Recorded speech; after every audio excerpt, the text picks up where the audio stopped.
What is the urban? What do we study when we claim to study the urban? Yeah, thank you so much for collating these fantastic questions. I was thinking about this a lot, and for me, it's perhaps getting a sense of the richness of life worlds that are present in the urban. So, not thinking about the urban as a geographical space, but these specific forms of circulation, of encountering, of relating to people, and the richness that comes from this. And of course, thinking beyond stigma and precarity. And while those are kind of useful lenses, of course, and need to be paid attention to, that's not the totality of urban life. And urban life's not always rooted in the city form, right? So we think about migrants, and I know, Bruna, you study migrants, for instance, but how migrants can circulate between the urban and rural, and bring back different forms of culture, of food, of kind of economic lifestyles, of hustles, of aspirations. And for me, it's trying to get a sense of that interiority of people's life worlds. And of course, this is always going to be partial. It's always going to be situated. We're never going to have a full sense of how people live, of what their kind of deepest desires might be. That's not what I think as researchers we seek to kind of claim a full understanding of that, but just being able to glimpse, to share, to be able to write and communicate lives that are often deemed as marginal, as other, kind of resuscitating these and showing that they are multi-layered, that they are rich, is important to how we study the urban. And for me, defines the urban in general. How how can we come to know the urban? I mean, I think it's important to ask the how, right? I suppose a lot of my work and that of feminist scholars that I really admire step away from grand theory. So, and this is, I think, the more recent trend of critical urban studies.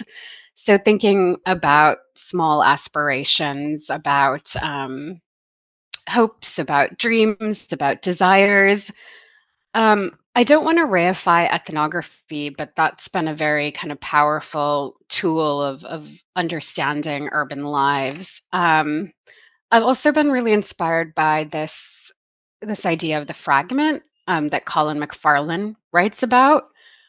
So how might we understand these kind of fragments of people's lives as they pull together infrastructure, as they walk from, their homes, the gendered labor of procuring water. How might we understand accessing perhaps housing, and legitimacy, and papers and titles, government services. So I think paying attention to these everyday struggles is a very important lens then into what it might mean to study the urban. Um, Also, I think there has been a lot of moves towards incrementalism in the so-called global south. So how do people gradually over time build up their lives? And this is something that has really, I think, taken me by surprise in my own field work in resettlement colonies in Delhi. So people who've been evicted and have over time had to build up housing, have had to build up their own um, half and half formal status, that kind of murky ambiguity of being, quote, half between legal and a half between, quote, illegal lives and livelihoods. How do they manage and navigate that? How do they start from nothing, almost, having been evicted, and slowly repair their lives?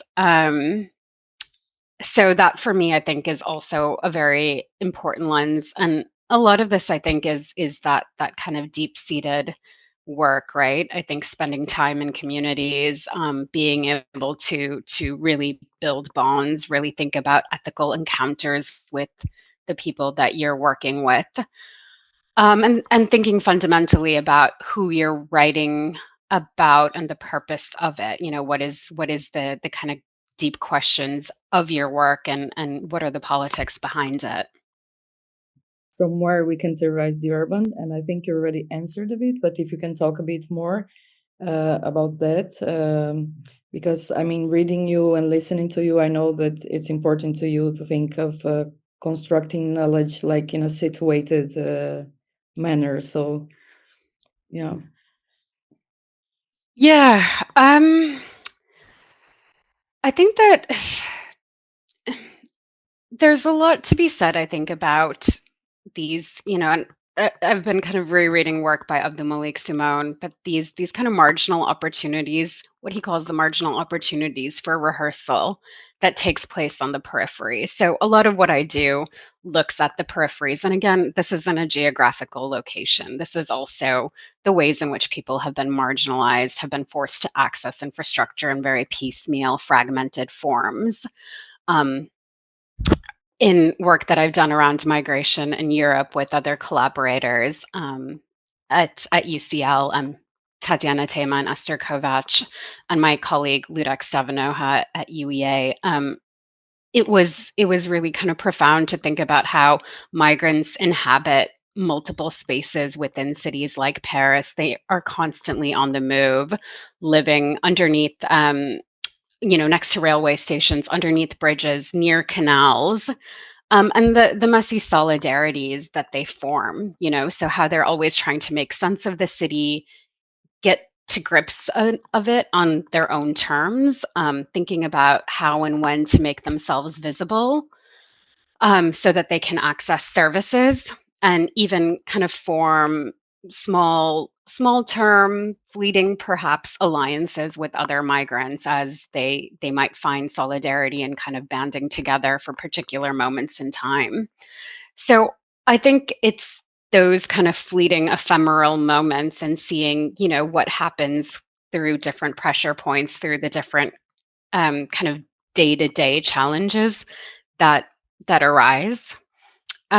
I've also found infrastructure to be a really powerful lens to look into the urban. And here to maybe answer your question a little bit more in depth, theorizing the urban, it can also be helpful to even follow a policy as it lands on the ground. Something, there's been a lot of critique, of course, of master plans, and a lot of cities in the so-called global south seem very wed to master plan and planning, even though so much of the population, particularly in the Indian context, is informal. So understanding how infrastructure then plays out on this kind of day-to-day life, how do people who are racialized or excluded because of caste-based oppressions or face these kind of gendered burdens. Of course, here I'm thinking about water, but also how do people tap into electricity, and what does that mean then for how they make claims on the state? How do they think about housing as an infrastructure, as a way of proving their legitimacy? So these questions of citizenship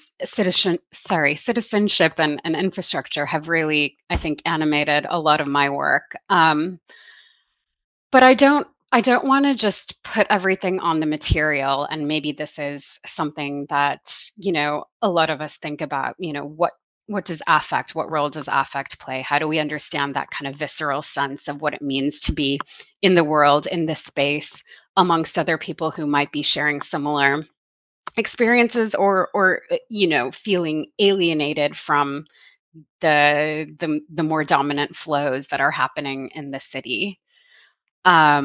So I'm constantly, I think, trying to talk back between those two, the material and the affective, and thinking about, yes, there is infrastructure, and yes, there is a very kind of physical, embodied way in which people are accessing infrastructure. But what does this mean on this kind of visceral level? What kind of sense does it bring forth? What kinds of constellations and groups of people does it bring together? Many of us, we turn to lesser-known theorists from the global south to think through anti-colonial and anti-capitalist critiques. And I was wondering, like, in your view, what possibilities and tensions emerge when theory travel across contexts of enunciation? And if you'd like, if you could share also some other references of less known theorists, scholars, thinkers, or activists, or people that inspire your practice. Yeah, and I think that's a powerful question, just thinking of us gathered here, of how we've crossed borders and how we might think about theory in different ways. And in my own teaching practice, I've really tried to deconstruct this idea of theory as something with a capital T that's grand, universalizing, and of course, this again is inspired by feminist geographers who really, push us to think on the scale of the intimate, or to think about some of these more small everyday movements. Here I'm thinking of Cindy Katz, for example. But you've asked about lesser known theorists, and for me, I'm thinking about how we democratize theory making and theory building. So how might we actually learn from grassroots movements, and how might we learn from anti-eviction campaigns? How might we learn from labor unions? So some of the work that has recently really inspired me have been from colleagues and um, comrades that I've interacted with, actually here in the UK, as I've thought about housing justice. There's a group called Southwark Notes who've been really active in saving and kind of fighting against the demolition of social housing in Elephant and Castle, which is in London. And they've used a lot of humor and playfulness in their materials, while thinking about the violence, of course, that eviction and gentrification causes. There's still always been this playful element. So for me, I think that's been a really powerful way of showing how there is still, even within this quote, big word of resistance, there is just these very subversive ways of doing it. In the Indian context, I've been, I think, really inspired by local organizations like the Hazard Center in Delhi, which have done incredible work of documenting. I mean, there's so much, I think, detail that they've given when it comes to enumeration. So, how do we think about and count the lives of people who just don't make it into these official plans, whether it is, thinking about street hawkers and how many of them are actually circulating, and the dangers that they face from, overheating and working in hot conditions, to having the threat of police violence. In addition to all of, the residents of Delhi, for instance, who are living in substandard housing. So I think these organizations are on the ground actually, and they wouldn't get the credit of theorizing, right? It's something that academics tend to get that label, but yet they're creating these very powerful vocabularies and documentations for what is happening. And I think beyond that, I've been really impressed by the work and inspired by the work of various urban laboratories, the Hyderabad Urban Lab, the Karachi Urban Lab, and in Karachi, I'm thinking of people like Nausheen Anwar, who've been writing a lot about the effects of heat in the city and failed governance, and that kind of draws into my own recent work. And ongoing work on looking at what does it mean for citizens of places like Delhi to cope and to endure in very, very hot conditions. What does it mean for their life worlds, for their working conditions, for how they inhabit houses, how they circulate the city? I Yeah. was going to say Um, one other point about this, if I may. yeah, I yeah. think too, so many of us rely on the help of research assistants, of translators, of, you know, it, it's not the lone academic, right, who makes the work anymore, and I think to be silent about that is really problematic. Mm. And I continue to refer to the work of Richa Nagar, who talks about a lot of these tensions, and she's co-written with um, with the Sungthin writers. And she has this fantastic book that I refer to all the time called Muddying Waters, and how she co-authors feminisms. And of course, it's not an easy process, right, to kind of build theory, to build these narratives together. We sometimes use different vocabularies. We come from different positionalities, different epistemic viewpoints, but it's that work, that difficult work of translating, that is so important, not just linguistic translation, but bringing ideas together and saying, does this make sense, and how I'm representing, your lives. How might you challenge me, and how might we potentially write this together? And I think that's something that I'm still growing and thinking about within that academy, how I can better do that. That's not, I think, a question that I've fully answered myself. It's ongoing. I was thinking if you find there is any risk in how Global South is mobilized in academic settings, or what do you think? Like, does it make sense for you to talk about Global South? Yeah, that's a tricky one. um, it does in some ways, because I think that there are particular movements, particular ways of inhabiting the city that are very particular to Southern urbanisms. And here I'm thinking of informality. That's the one that pops into my head. Just the ways in which, because of how the city's been planned, how the city's been mapped, colonial histories, of course, have really created cities that function in particular ways. So I am all for creating vocabularies that are attuned to this and attuned to the ways in which, people build very incremental lives and housing and livelihoods. And here again, Gautam Bon writes, really compellingly about this.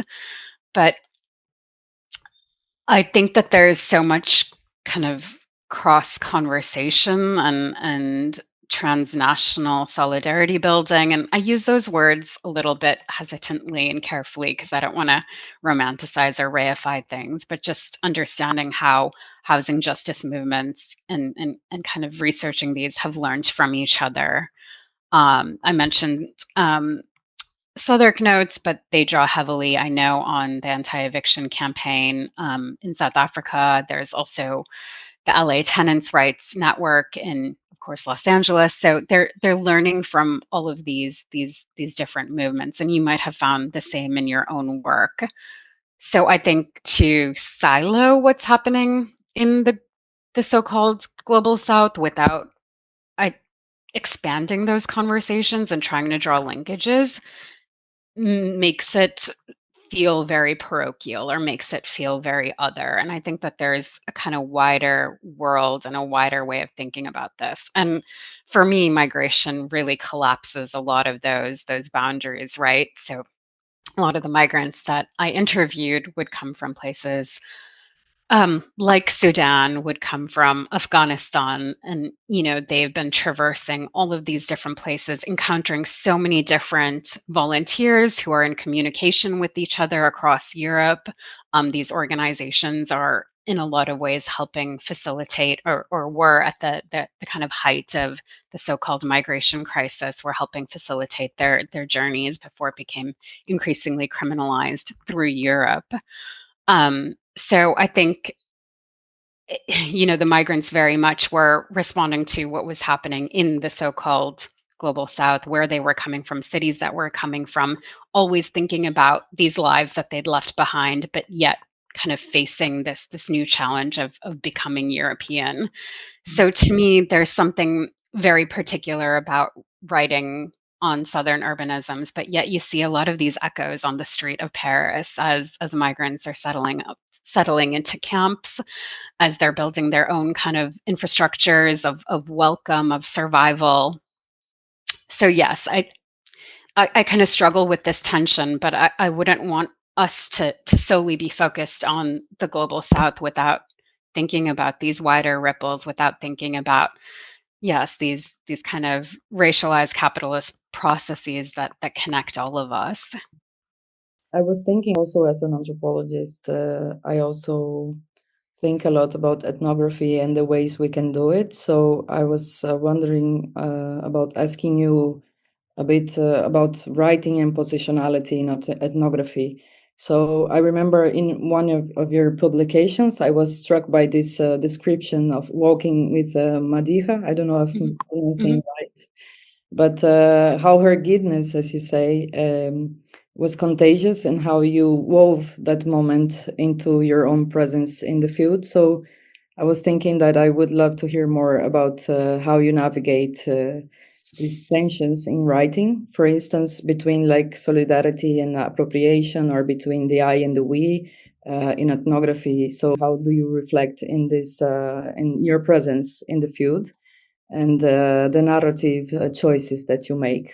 I want to say I'm really glad that academia has shifted in its thinking, because I think when I wrote that piece, I wouldn't have felt comfortable writing that in my dissertation. It felt very of a particular type of knowledge that wasn't, I don't know, serious enough for the academy. It had to be in a methodological piece. And I think that's such a shame. And if I were to do it again, I would write it in a, I would maybe start from that point of how and where we're writing from, and what this means, and what kinds of choices we make, what kinds of stories do we include, and how over time do we change our own ways of thinking, based on conversations, and especially seeing people's lives move on. um I think some of the choices that I made, and some of the choices that I made back then, I perhaps wouldn't have made now. um I think there was a lot of a, I spent a lot of time with these women and became very close to them in this resettlement colony. These women worked at a particular NGO, and I spent a lot of time kind of writing about their lives, writing about their work.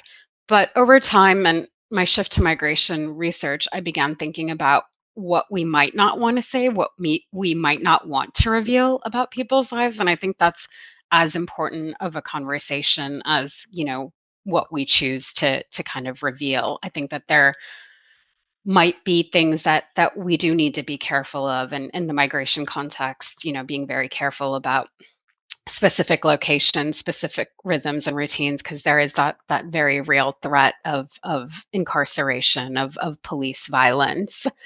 So there's that aspect. But even with this I and we, how do we move towards more of a co-authorship? And I understand that the academic system doesn't easily enable us to do this. And of course, academic writing is of a very particular kind that's not accessible to everyone, or not of interest to everyone.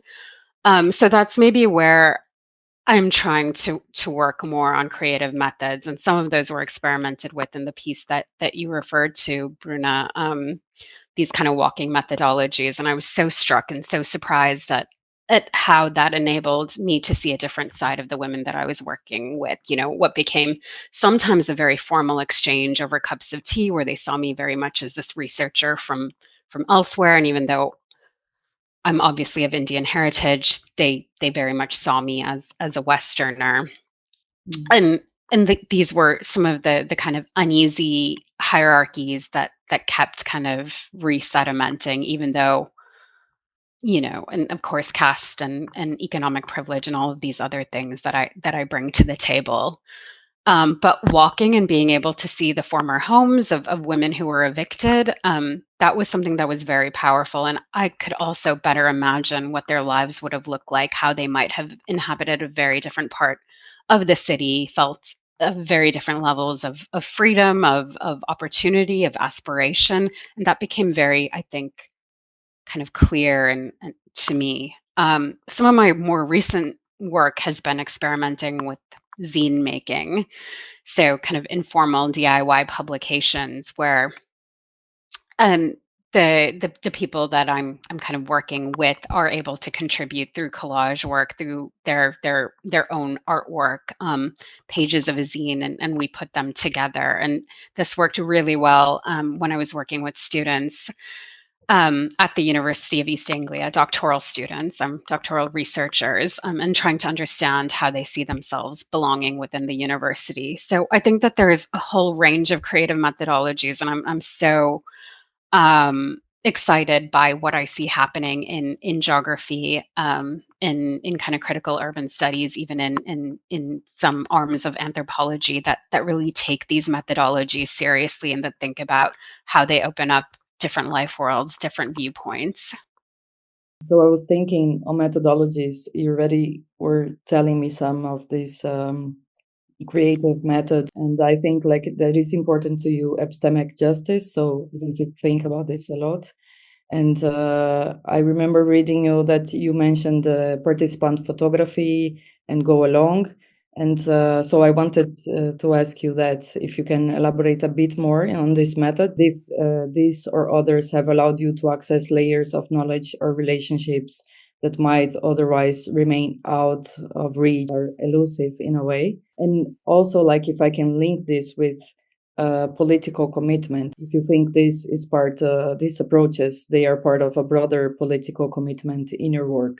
I guess we're all aware that some methods just make much more sense depending on the context and depending on who you're working with and how much visibility your respondents want to have. But in the resettlement colony, I gave women that I was hanging out with disposable cameras, and maybe that ages me, but I taught them, how to use these, and they were really excited to take photographs, and I told them to take photographs of their family members as well, and I would get these developed just so that, they could have the full range of these. And we talked about some of the pictures that they took of the resettlement colony, and it really helped to then further elaborate what I was seeing, or, if they were very upset by a particularly an undeveloped plot, for instance, that had turned into an informal garbage dumping site. This was something that would come through in the photograph, and we could kind of talk about it, or places that they felt that were no-go zones for them, that they felt very uncomfortable venturing into. We would talk about the kind of self-imposed but very real boundaries that they were living kind of amidst within this quite small resettlement colony relatively. So I think it did open up a lot of different layers, similar to the walk-alongs, of thinking about very material aspects, but also being able to reflect perhaps on past history, so where they came from, what their expectations were when they migrated to Delhi's, as many of them were migrants to the city in the 70s and 80s from the rural state of Bihar, or rural parts of Bihar.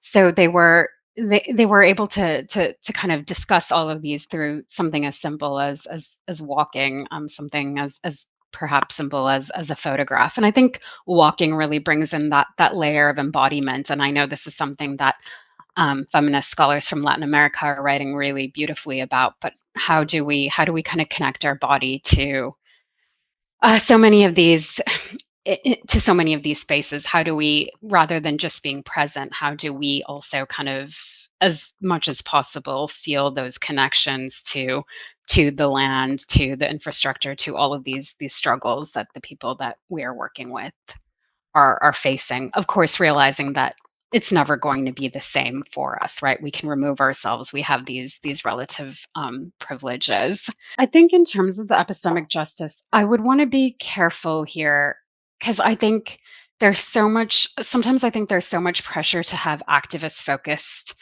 research.